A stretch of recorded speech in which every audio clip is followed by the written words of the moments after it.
Welcome back नाजरीन। नाजरीन, हम बात कर रहे थे एजुकेशन के हवाले से और सिंध एजुकेशन फाउंडेशन के हवाले से कि 2-3 महीने पहले की बात है कि उन्होंने एजुकेशन प्रपोज़ल दिए कि जो भी स्कूल्स के लिए अप्लाई करना चाहते हैं उनसे उन्होंने पैसे मांगे और पर एज इंडिविजुअल उन्होंने 20,000 और पर ऑर्गेनाइजेशन जो है 50,000 उन्होंने मांगे। अभी उनके पास ना कोई प्लान था और ना कोई एजुकेशन बजट के हवाले से कोई अप्रूवल लिया था। हालांकि उनकी बजट 15 अरब रुपए है, ठीक है, लेकिन फिर भी उन्होंने अभी ये पैसे वापसी की तैयारियां हो रही हैं। हालांकि अगर देखा जाए तो एक नॉन गवर्नमेंटल ऑर्गेनाइजेशन है और वो पैसे मांग रही है और पाकिस्तान के कॉन्स्टिट्यूशन में ये लिखा हुआ है 25A में कि जो है 5 से 16 साल तक की उम्र के बच्चों को एजुकेशन फ्री है। अब उस हवाले से हम बात करेंगे, हमारे साथ तालीमी माहिर है लियाकत मीरानी साहब जिनसे हम बात करेंगे। अस्सलाम वालेकुम सर। वालेकुम, कैसे हैं आसिफ साहब? खुश हैं? बिल्कुल ठीक है, आपका बहुत शुक्रिया प्रोग्राम में आप शामिल हुए। और हम बात कर रहे हैं एजुकेशन के हवाले से, एजुकेशन की बेहतरी के हवाले से। तो सिंध एजुकेशन फाउंडेशन जो है उनकी बात करेंगे कि 2-3 महीने पहले उन्होंने रिसर्च प्रपोजल मांगे कि स्कूल के हवाले से कि कोई भी इंडिविजुअल अप्लाई करेगा उनसे उन्होंने डीडीज़ मांगी 20,000 की और पर ऑर्गेनाइजेशन उन्होंने 50,000 मांगे। तो उनकी अपनी बजट भी होती है 16 अरब रुपए जो है 2025 और 2026 फिस्कल ईयर की। उसके बाद ये पैसे क्यों मांग रहे हैं ये इदारे आवाम से? देखिए, एसीएफ जो है ना 92 में बना था और इस पर्पज से बना था कि प्राइवेट पब्लिक पार्टनरशिप जो हमारे क्वालिटी का मयार है या रूरल एरिया में जो बच्चे जो हैं वो स्कूल नहीं जाते तो वो स्कॉलरशिप उनके वज़ाइफ और फिर जो है ना उसमें आहिस्ता आहिस्ता इनकी चेंजेस आ गई। शुरू में तो ये था कि भाई इन्होंने स्कूल डेवलप किए इसी स्कीम के थ्रू, कंट्रैक्टर्स के थ्रू पूरे सिंध में इन्होंने स्कूलों का जाल बिछाया। और वो जो शुरू के इनिशिएट थे तो एनजीओ सेक्टर से लोग उन्होंने लिए, लेने के बाद क्या हुआ कि भाई ऐसी उसमें करप्शन हुई कि मैं क्या बताऊं कि सिर्फ पेपर्स में स्कूल चलते थे, बाकी जो कॉन्ट्रैक्ट में बच्चों को जो मिलती थे वजीफा मिलता था वो अगर 500 स्कूल इनके खुले हुए थे तो वो जो 200 चल रहे हैं 300 के जाली वो लगा के फिर जो है ना वो कागज की कार्रवाई की पूरा होता था। अब चलते चलते इसमें मैडम दुरानी आ गई बीच में, ये कबीर वाले ये इन्होंने सारे करप्शन करके वो मैडम जो थी उनको तो उन्होंने लारे लप्पे दे के, बस सलाउद्दीन मैडम थी शायद कोई, तो लारे लप्पे दे के उनको चला रहे थे। मगर जब दुरानी आई तो फिर उन्होंने ये करप्शन जितनी भी थी तो उनको मरोना शुरू किया, उस जो इन्वॉल्व थे उनको निकाला। अब ये कि जहां तक बात है कि भाई ये एससीएफ एक नॉन प्रॉफिट ऑर्गेनाइजेशन है जो under shadow of Sindh government and education department Sindh में काम करती है बच्चों की क्वालिटी के लिए, इंफ्रास्ट्रक्चर के लिए और उसके अलावा नए स्कूल खोलने, और वो भी पब्लिक प्राइवेट जैसे ऑर्गेनाइजेशन कोई है रजिस्टर सिंध गवर्नमेंट के साथ तो उनको कोई जमीन के कंट्रैक्ट होते हैं, उनके बाद उनको बच्चों को ऑफर दिया जाता है, ऐसे प्रपोजल्स आते हैं, मुख्तलिफ इनकी स्कीम्स हैं। लेटेस्ट रिसेंट उन्होंने कहा कि नॉन प्रॉफिट जो ऑर्गेनाइजेशन है उनके अपने जो है बजट कितनी है, पूरी सिंध की बजट जो है वो 613 बिलियन है। बिल्कुल बिल्कुल। और इनको जो मिले हैं पैसे वो तो पिछले साल तो इनको 15.6 बिलियन मिले थे, मगर पिछले साल फिर भी इनको एक्स्ट्रा भी पैसे मिले 3.9 बिलियन, तो उनकी बजट जो हो गई पिछले साल राउंड अबाउट 20 बिलियन उनकी हो गई थी।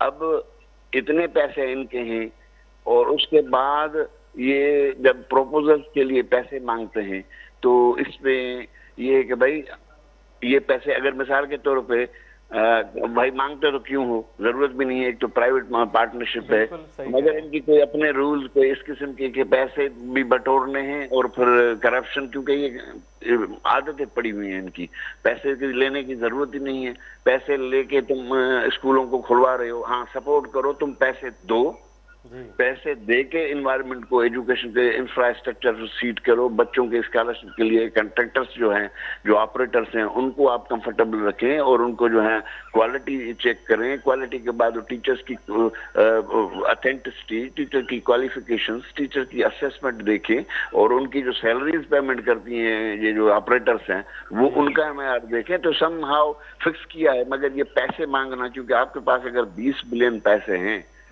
तो भाई जरूरत कौन सी है आप लोगों को पैसे लेने की? मिसाल के तौर पे अगर पूरे सिंध से प्रपोजल तो ज्यादा है, मगर 15,000 के करीब है प्रपोजल, जो हमें पता चला है रिसोर्सेज से, तो मतलब 15,000 से प्रपोजल ज्यादा है। देखें, अगर मिसाल के तौर पे मैं सिर्फ 1,000 लगाऊं कि भाई सिर्फ पूरे से 1,000 प्रपोजल आपके पास जमा हुए हैं और 20,000 के कैलकुलेशन पे लगाऊं, तो देखें कि पैसे कितने बनते हैं। बिल्कुल। ये तो मैंने 1,000 बताया, मगर यहाँ पे ऐसे और उसको इतना किया गया है। चलें देखें 5,000 भी हैं, मतलब कम से कम लोग 5,000 लोगों ने भी अगर अप्लाई किया है प्रपोजल के लिए तो 20,000 से लगा दें, उसमें ऑर्गेनाइजेशन के 50,000 लगा दें। अच्छा, सिर्फ ये खर्चा नहीं है 20,000, बाकी जो खर्चा हुआ है वो अलग से हुआ है लोगों का। मतलब जाहिर है उन्होंने 4-4 सेट्स बनाए, उसके बाद USB वगैरह ये सारी चीज़ें वहाँ तक ऑफिस में जमा करवाना। समझे कि ये लोगों को अगर वापस भी करेंगे 20,000, लेकिन मैं समझता हूँ कि पर हेड जो है ना खर्चा 40 से 50,000 हुआ है। जाहिर फील्ड विजिट करना, गांव में जाना और सारी चीज़ें करना। श्योरली देखें, एनालिसिस करके आप बैठे हुए हैं कि भाई एक बंदा 20,000 तो आपको देता है, वो सिर्फ 20,000 तो नहीं दिए उसने आपके 45 फॉर्म के जो 45 पेजेस का, आप 40 पेजेस का आपका फॉर्म भरा, उसके 8-10 उसकी फोटो सेट कॉपी करवाई, उसको भरने में लगा, उस पर डॉक्यूमेंट्री लगी, उस पर ट्रेवलिंग हुई, उस पर असेसमेंट हुई, इलाका देखा, वहां पे चाय पानी पी, कोई खर्चा हुआ, कोई पेट्रोल लगा, कोई ये, और भाग दौड़ अफसरों की ऑफिसों में, फिर रुश्वतों के भरमार, फिर प्रपोजल को सबमिट कराना, फिर सारी चीजें जितनी भी हैं वो। अच्छा लियाकत साहब, और प्रपोजल लोगों ने लिखवाए भी हैं, मतलब कुछ काफ़ी लोग ऐसे होते हैं जो प्रपोजल नहीं लिख पाते, HR रिजेक्ट कर दी थी ये, तो ये प्रपोजल लोगों ने पैसे देकर लिखवाए, वो भी तो खर्चा इनमें शामिल होगा ना जो क्यों नहीं होगा, क्यों नहीं होगा? क्योंकि एक बंदा जो एजुकेशन के साथ नहीं है, भाई मीरानी साहब तो तालीम को जानते हैं, वो अगर किसी स्कूल के लिए अप्लाई करेंगे तो खुद ही उस प्रपोजल को भर देंगे। मगर ऐसा बंदा जो एक बिजनेस के हिसाब से कोई स्कूल खोलना चाहता है, उसके एजुकेशन के अप्रोच नहीं है, तो वो जरूर किसी माहिर से कांटेक्ट करेगा, किसी और पढ़े लिखे से या किसी और बंदे से जो उसको प्रैक्टिस की होगी पहले उसने, तो अब उसके लिए उसके पास जाना, हो सकता है उसको कोई पैसे ऑफर करना या इस किस्म की चीजें होती हैं ना, तो वो भी खर्चा है। मगर असल बात ये है कि भाई पैसे लेने की जरूरत कौन सी है? 20,000 जब आपके पास इतने पैसे हैं तो आप उनसे पैसे क्यों लेते हैं? आप उनको दें, आप उनको मॉनिटर करें, और मॉनिटर करने के बाद उनको जो है ना हमें क्वालिटी एजुकेशन प्रोवाइड की जाए जो आपको फंड्स मिल रहे हैं। अच्छा देखें लियाकत साहब, ये बताएं कि ये कॉन्स्टिट्यूशनली राइट है बच्चों का कि उनको एजुकेशन फ्री दी जाए, फर्स्ट ऑफ ऑल। दूसरा, 18वीं तरमीम के बाद 18 अमेंडमेंट के बाद ये सूबाई मामला हो गया एजुकेशन का, उसके बाद भी इनकी बजट भी रखी हुई है 20 अरब जैसे आपने बताई, तो उसके बाद भी पैसे ले रहे हैं। क्या इससे क्वालिटी एजुकेशन बेहतर होगी? क्या लोगों में जो है, मतलब जैसे पहले ही हमने देखा है, हमारे पास डेटा है कि सिंध में सिर्फ जो है 60 से 70 लाख बच्चे आउट ऑफ स्कूल हैं, ठीक है, तो ये कैसे चीज़ों को मैनेज करेंगे अगर ऐसे चलते रहे तो? देखिए, आपने खुद ही बताया कि 25A में लिखा हुआ है कि वो तो पूरी कंट्री स्टेट के लिए है कि भाई हर बच्चे का एजुकेशन जो है वो फ्री है। अब ACA इस बुनियाद पे कायम की गई है। पैसा का जहां तक सवाल है कि पैसे बटोरने से क्वालिटी एजुकेशन नहीं आती। हाँ, पैसे बटोरने से क्वालिटी एजुकेशन नहीं आती, एजुकेशनल प्रोसेस से क्वालिटी आती है जो स्कूलों में और क्लासरूम में होगी। तो इस हिसाब से पैसों की लेन देन के हिसाब से जो ऑर्गेनाइजेशन है, जो नॉन प्रॉफिटेबल है, उनको पैसों का, पब्लिक है तो पैसा 1 टका भी नहीं लेना चाहिए, क्योंकि पैसा वो कौम का पैसा है, बच्चों का पैसा है, वही पैसा बच्चों पे लगना चाहिए, बनस्बत इसके कि आप अपने अकाउंट्स में भर के उस पर इंटरेस्ट लेके खाते पीते रहें। लियाकत मीरानी साहब, ये बताएं, जैसे मैंने आपसे पूछा कि एक बड़ा ब्लंडर हुआ है, लोगों से पैसे बटोरे गए और एक कॉन्स्टिट्यूशनली जो है उसका वायोलेशन किया गया कि बच्चों को एजुकेशन फ्री है, फिर भी ये पैसे बटोरते रहे। दूसरा, अगर 18 अमेंडमेंट को देखें, उसमें सूबाई सब्जेक्ट है, सूबाई मामला है तालीम, तो फिर ये पैसे बटोरना, फिर वापस करना, और वहाँ एक ज़िम्मेदार पोस्ट पे गवर्नर लिगारी जो है MD एंड मैनेजिंग डायरेक्टर है वो बैठे हुए हैं। क्या इनको एजुकेशन कैसे करनी चाहिए फ्री, और क्वालिटी एजुकेशन कैसे देनी चाहिए? क्या इनको ये नहीं है मतलब सूरत हाल का पता? आप क्या देखते हैं कि ये क्या हो रहा है आवाम के साथ? एक तो ये कि भाई कोई एजुकेशनिस्ट वहां बैठे तो फिर उसको पता चलेगा कि भाई अंदर किस तरह डेवलपमेंट, ग्रूमिंग और ऑर्गेनाइजेशन को किस तरह चलाना है। अब ब्यूरोक्रेट्स हैं, वो हमेशा रेवेन्यू पे तो उनकी बहुत सारी गिरफ्त होती है। जब देखें, सेक्रेटरी को इरिगेशन चलाता है, कोई हेल्थ चलाता है, कोई इस तरह चलाता है। भाई एजुकेशन में एजुकेशन के ही बंदे हों तो एजुकेशन बेहतर चल सकती है। अब गंवर साहब तो जहाँ भी, मगर वो एजुकेशनिस्ट तो नहीं है। अब ये कि उनको सारा पता है, उनको सारा पता है कि भाई ये चीजें इस तरह होंगी, मगर क्योंकि नियतें हों, काम करना हो, ये आप देखें, इनकी इनकी सिर्फ मीडिया कैंपेन चलती है। एक्चुअली ऑन ग्राउंड कुछ स्कूल एचसीएफ के बहुत सारे अच्छे परफॉर्मेंस दे रहे हैं, जिनके ऑपरेटर खुद एजुकेशनिस्ट हैं। मेरे दोस्त हैं, खैरपुर में दोस्त हैं, इधर मीरपुर खास में दोस्त हैं, 3-4 ऐसे स्कूल चला रहे हैं। यकीन करें कि वो अपने घरों से भी पैसे लगाते हैं और हमेशा शिकायतें करते रहते हैं, मीरान साहब इस तरह ये पैसे कम देते हैं या डिले करते हैं या खामखा के हमारे ऊपर फटीक होती है। पहले तो इनकी अप्रूवल असेसमेंट के दौरान बड़े पैसे चलते थे, अब कुछ बीच में मामला सीधा हुआ, मगर ये कि क्वालिटी एजुकेशन की तरफ इनका तवज्जो कम है। अच्छा जी जी लियाकत साहब, ये बताएं कि आप एज एजुकेशनिस्ट, तालीमी मायार आप बताएं कि कैसे बेहतर हो सकती है सिंध की एजुकेशन, तालीमी मायार कैसे बेहतर हो सकता है? इन इदारों के होते बावजूद जो है एजुकेशन बेहतर क्यों नहीं हो पा रही? और अगर देखा जाए इतनी बजट होती है और सिंध एजुकेशन ओवरऑल बजट देखी जाए तो 613 अरब रुपए है, और इनकी अगर देखी जाए सिंध एजुकेशन फाउंडेशन की जो आपने बताया कि 20 अरब रुपए के करीब है, तो फिर भी हमारे जो बच्चे हैं 60 से 70 लाख बच्चे आउट ऑफ स्कूल हैं, तो ये क्या सूरत हाल बन रही है?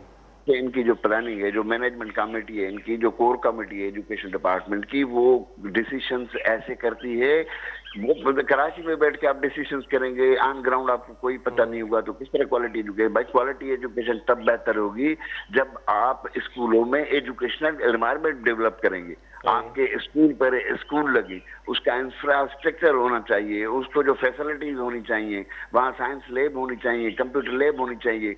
टीचर्स आपने 90,000 लिए हैं और 33 से लेके 40 की क्वालिटी तक आपने लिए हैं। भाई जो 50 की कैटेगरी आप क्वालिटी टीचर्स लें, टीचर्स लेके उनको बाकायदे ट्रेंड करें। देखें ना, ऐसे एस्पेक्ट्स हैं जो क्वालिटी एजुकेशन को ठीक करते हैं कि भाई हमारा इंफ्रास्ट्रक्चर बेहतर है, हमारी मॉडर्न टेक्टिक्स के साथ हमारी फैसिलिटीज पूरी हैं, हमें जो सोशल फैसिलिटीज हैं वो हमारे पास पूरी हैं, टीचर ट्रेनिंग जो कैपेसिटी बिल्डिंग है टीचर्स की वो बेहतरीन है, विजिलेंस मॉनिटरिंग जो हमारे अफसरान की है वो बेहतरीन है, अपॉइंटमेंट बेहतरीन है, रिवार्ड पनिशमेंट है, पूरा कैलेंडर बाकायदा प्रॉपर चल रहा है। भाई एग्जामिनेशन हमारे ट्रांसपेरेंट चल रहे हैं, एग्जामिनेशन को मॉडर्न बनाया जाए। कई चीजें ऐसी हैं जो इम्प्लीमेंट करने की जरूरत है, मगर यहाँ पे सिर्फ और सिर्फ एक सियासी गढ़ है। लियाकत साहब, अभी कुछ दिनों पहले सरदार शाह ने एक बयान दिया था कि हमने अपना टारगेट पूरा किया है, हमने 90,000 असातिज़ा भर्ती किए हैं। तो क्या 90,000 असातिज़ा भर्ती होने से कोई तब्दीली आप देख रहे हैं? भाई 90,000 भर्ती करने से ये तो हो सकता है कि स्कूलों में टीचर आ गए हैं। भाई टीचर्स की क्वालिटी असेसमेंट ठीक नहीं है, 33 पे टीचर ले गो, 40 पे टीचर लोगे, तो ऐसे थोड़े है कि क्वांटिटी हमें मिली, बस क्वांटिटी पे मिली। भाई 90,000 आप लोगों ने टीचर भर्ती किए हैं, जो 80 लाख बच्चे बाहर हैं उनके लिए आपने क्या किया है? दिसंबर में तुम लोग जो है वो एडमिशन कैंपेन चलाते हो, सेशन हमारा अप्रैल में शुरू होता है, अगस्त में शुरू होता है। इनकी पॉलिसीज उल्टी हैं। भाई किताबें देखो, हमेशा बच्चे रोते हैं, इनको बुक्स नहीं तो ये टाइम पे प्रोवाइड कर सकते, एक महीना डिले करते हैं। इनका कौन सा ऑफिसर है कि जाके रेगुलर बेसिस पे कोई सुबह के टाइम पे कोई स्कूल में जाता हो, कोई फ्रीक्वेंट विजिट करता हो? कौन से ये इनके एग्जामिनेशन है? भाई 3 तक तो एग्जाम नहीं लेते, उसके बाद 5-6 तक एग्जाम लेते हैं, और लोकेलिटी के हिसाब से हमारे जो लोकल एग्जाम है उसमें ही टीचिंग की भरमार है। बोर्ड का तो आपको हाल पता है, टीचर के पढ़ाने का अंदाज पता है। साइंस लैब हमारी बर्बाद है, कंप्यूटर लैब की रिक्वायरमेंट है, आईटी का जमाना है, एआई का जमाना है, वो इनकी सोच विचार में नहीं है। कौन से गवर्नमेंट स्कूल कॉलेज में पेरेंट्स टीचर मीटिंग होती है कि बच्चों के डिस्कशन किया जाए, कैरियर काउंसलिंग की जाए? भाई बड़े एस्पेक्ट्स हैं जिस पे काम करना है। ये तो बस राग भाई 93,000 भर्ती कर लिए। भाई 93,000 भर्ती कर लिए तो तुमने 80 लाख बच्चों को स्कूल में लाने के लिए कौन से एफर्ट्स लिए? वो तो पहले 76 थे, अब 80 हो गए, अगले साल 90 होंगे, फिर 1 करोड़ होंगे। इनका रेशो तो ड्रॉप आउट देखें कि 5वीं के बाद छठे में कितना जाते हैं। हमें देखें, अगर बच्चे हमारे 100% 5 जमात में जा रहे हैं तो ऊपर 80 जाते हैं, 20 इधर ड्रॉप हो जाते हैं, 8वीं तक फिर और 15-16 ड्रॉप हो जाते हैं। मैट्रिक के बाद बच्चे जो है, हमारी बच्चियां जो हैं, वो ऑटोमेटिकली इतना रेशो ड्रॉप हो जाता है कि आज तक हम 49-47 लिटरेसी रेट पे चल रहे हैं। झूठा मूठा अंदाज लगा के अगली मर्तबा अगले रिपोर्ट में 60.2, अब आया 56.7। अब हमारा लिटरेसी रेट पीछे जा रहा है, बच्चे हमारे आउट ऑफ स्कूल बढ़ रहे हैं। इनको अच्छा सर लियाकत ये साहब, रहा आपकी कोई सजेशन, मतलब सिंध एजुकेशन फाउंडेशन के हवाले से ये जो इनका स्ट्रक्चर बना हुआ है स्कूल्स के हवाले से या तालीम बेहतर करने के हवाले से, एज एजुकेशन एक्सपर्ट आप क्या बोलेंगे, क्या कहेंगे कि ये जो सिंध एजुकेशन फाउंडेशन ये पैसे बटोर रहे हैं, इनको क्या करना चाहिए इन फ्यूचर? मतलब ऐसी पॉलिसीज़, कौन सी पॉलिसीज़ अख्तियार करनी चाहिए? ये तो लोगों को लूट रहे हैं और ऊपर से स्कूल भी उनको नहीं दे रहे हैं, उनका क्राइटेरिया क्या होना चाहिए? देखें, अगर एसीएफ पब्लिक प्राइवेट पार्टनरशिप के थ्रू स्कूल खोलना चाहती है सिंध में, और वो वाकई सीरियस है कि क्वालिटी एजुकेशन वो जो बच्चे आउट ऑफ स्कूल हैं उनको लाके स्कूलों में, और हमें उनको एक बेहतरीन स्टूडेंट और आगे चल के इंसान बनाना है, तो उसके लिए पैसे लेने और देने का काम खत्म होना चाहिए। वज़ाइफ हों, प्रॉपर टाइम पे ऑपरेटर्स को पैसे मिलने चाहिए, क्वालिटी एजुकेशन असेसमेंट के लिए इनकी टीमें प्रॉपर तौर पे फील्ड में रहें, और जो डॉक्यूमेंटेशन इनकी रिक्वायर्ड है किसी भी कंप्रोमाइजिंग के अलावा वो डॉक्यूमेंट्री और असेसमेंट और रिपोर्ट्स और इवैल्यूएशन स्कूलों की बेहतर और ओरिजिनलिटी पे और सच्चाई पे मुबनी होनी चाहिए, और उस पर डिस्कशंस होने चाहिए, कम्युनिटी से इनकी मीटिंग होनी चाहिए, और कम्युनिटी से शिकायतें लेनी चाहिए कि एसीएफ के स्कूल में क्वालिटी एजुकेशन है क्या नहीं है। इनका एक अच्छा काम है, वो भी ये है कि भाई जो वज़ाइफ के थ्रू अच्छे इंस्टीट्यूशन में बच्चे ये रिकमेंडेड करती है एसीएफ, वो इनका बेहतर काम है। बाकी इनका बेड़ा गर्क है, ये तबाह करने के चक्करों में, ये पैसे खानों के चक्करों में। इनकी पुरानी रेपुटेशन ये है कि मोस्ट करप्ट ऑर्गेनाइजेशन थी एसीएफ, ये दुरानी के बाद थोड़ी सीधी हुई है, फिर उसके बाद थोड़ा इनके ऊपर चेक एंड बैलेंस आया है, और हमने जो आवाजें उठाई हैं तो वो एजुकेशन डिपार्टमेंट भी थोड़ा सीरियस है और ये एसीएफ की, मगर वो हमारा अब तक इनका स्टेप्स नहीं आए कि जिससे इनकलाब आ जाए और हमारे बच्चों को बेहतर और क्वालिटी एजुकेशन चाहिए तो आए। तो इस हिसाब से मैं इनको सजेस्ट करूंगा कि क्वालिटी एजुकेशन के लिए टीचर्स की जो भर्ती हो रही है एसीएफ के स्कूलों में उनकी क्वालिटी चेक की जाए, और जो फंडिंग स्कूलों को दी जाती है स्कूलों में बाकायदा प्रॉपर एनवायरनमेंट जिसमें social facilities, latest facilities, computer English lab और इस किस्म के साइंस लैब्स एक्टिव हों, और उसके अलावा बाकायदा प्रैक्टिकल्स हों, रेगुलर बेसिस पे जो है ना वो क्लासेस हों, टीचर्स की असेसमेंट हो, एग्जामिनेशन प्रॉपर ट्रांसपेरेंट हो, और उसके अलावा रिवार्ड पनिशमेंट हो। तो देखिए कैसे भी तालीम सीधी होती है। बाकी अगर पैसों का कमाना है और अकाउंट्स भरने और फिर इंटरेस्ट उड़ाने तो वो तालीम तो बेहतर नहीं होगी, इनके जेब और इनकी जो बैंक अकाउंट्स हैं वो भरते रहेंगे, कौम वैसे ही जैसी रहेगी। बहुत बहुत शुक्रिया लियाकत मीरानी साहब, आपने हमें कीमती राय से आगाह किया, अपना कीमती वक्त दिया। जी नाज़रीन, हमारे साथ बात कर रहे थे तालीमी माहिर लियाकत मीरानी साहब, जिनका कहना था कि जो है सिंध एजुकेशन फाउंडेशन है, उनका जो फाउंडेशन हुई 1992 में हुई, और उसके बाद इतने अरसे के बाद जो है कोई बेहतरी नहीं आ सकी तालीमी मायार बेहतर करने में। और अभी जो नया ब्लेंडर हुआ है, अभी 2-3 महीने पहले एक बड़ा तालीमी जो ब्लेंडर किया है इन्होंने, और वो जो है मैनेजिंग डायरेक्टर है इनके गंवा लिगारी, उनके अंडर इन्होंने किया है कि लोगों से जो 20,000 इन्होंने बटोरे पर इंडिविजुअल, और ऑर्गेनाइजेशन के थ्रू जो है उन्होंने 50,000 मांगे कि हम आपको एजुकेशन के हवाले से स्कूल अलॉट करेंगे। तो देखा जाए तो आर्टिकल 25A में, पाकिस्तान का जो आर्टिकल आइन है, उसमें एजुकेशन फ्री है, और 18वीं तरमीम में भी यही चीज़ें हैं कि ये सूबाई सब्जेक्ट है। उसके बाद भी पैसे बटोरना ठीक है, तो आप अगर पैसे ही बटोरने हैं तो तालीम की बेहतरी की बात क्यों कर रहे हैं? तालीम को आप कैसे बेहतर बनाएंगे? एक बिज़नेस प्रपोजल आप तैयार कर रहे हैं और लोगों से पैसे बटोर रहे हैं। अगर 5,000 एप्लीकेंट भी हैं तो ये करोड़ों रुपए जो हैं आपके अकाउंट्स में गए। अभी आप कह रहे हैं कि हमारे पास कोई फंड्स अवेलेबल नहीं है और हम लोगों को पैसे रिटर्न करेंगे, तो इससे तो तालीमी बेहतरी नहीं आएगी। एक बिज़नेस प्रपोजल आप दे रहे हैं या कोई एजुकेशन प्रपोजल दे रहे हैं, आप पहले ये डिसाइड करें कि आपको करना क्या है। एक तो बिज़नेस प्रपोजल ये है कि आप पैसे बटोर रहे हैं लोगों से 20,000, किसी से 50,000, और कह रहे हैं कि हम आपको स्कूल अलॉट करेंगे, आप उस स्कूल को चलाएं और एजुकेशन को बेहतर करें। तो ये जो तालीमी मयार हम जिस पे डिस्कस कर रहे हैं, बात कर रहे थे लियाकत मीरानी साहब से, उन्होंने कहा कि चेक एंड बैलेंस होना चाहिए, और तालीमी जो इदारे हैं जो ये स्कूल्स अलॉट कर रहे हैं उनमें चेक एंड बैलेंस ये होना चाहिए कि जो इंफ्रास्ट्रक्चर है, जो स्कूल्स बने हुए हैं, जो ये नए बन रहे हैं, उनका इंफ्रास्ट्रक्चर चेक करना चाहिए। बेसिक फैसिलिटीज़ जो हैं, पानी वगैरह, ड्रिंकिंग वाटर, मतलब कोई भी चीज़ हो स्कूल से रिलेटेड, ठीक है, तो वो बेहतर करनी चाहिए चीज़ें। बाकी अगर ये जो आप बिज़नेस प्रपोजल देंगे कि हम 20,000 लेके बटोर के फिर आपसे जो हैं 2.5 महीने 3 महीने बाद कहेंगे कि हमारे पास कोई बजट नहीं है, हालांकि 15 से 20 अरब रुपए आपकी बजट है सिंध एजुकेशन फाउंडेशन की, उसके बावजूद भी आप जो कह रहे हैं लोगों से पैसे बटोर रहे हैं। हालांकि कोई थर्ड पार्टी का इसमें कोई नामो निशान नहीं है, सिर्फ फील्ड विजिट होता है और उसके लिए आप 20,000 पर एप्लीकेंट ले रहे हैं, तो सरासर नाजायज़ ही है। और अगर एजुकेशन को बेहतर करना है, मज़ीद बेहतर करना है, तो इन जो है बिज़नेस प्रपोजल्स को छोड़ के और खालिसन आपको तालीम की बेहतरी की तरफ आगे बढ़ना होगा। तो नाज़रीन, यहाँ पे हमारे प्रोग्राम का वक्त ख़त्म होता है, मिलते हैं अगले प्रोग्राम में, तब तक अपने मेज़बान आसिफ थेबो को इजाज़त दीजिए। अल्लाह हाफ़िज़।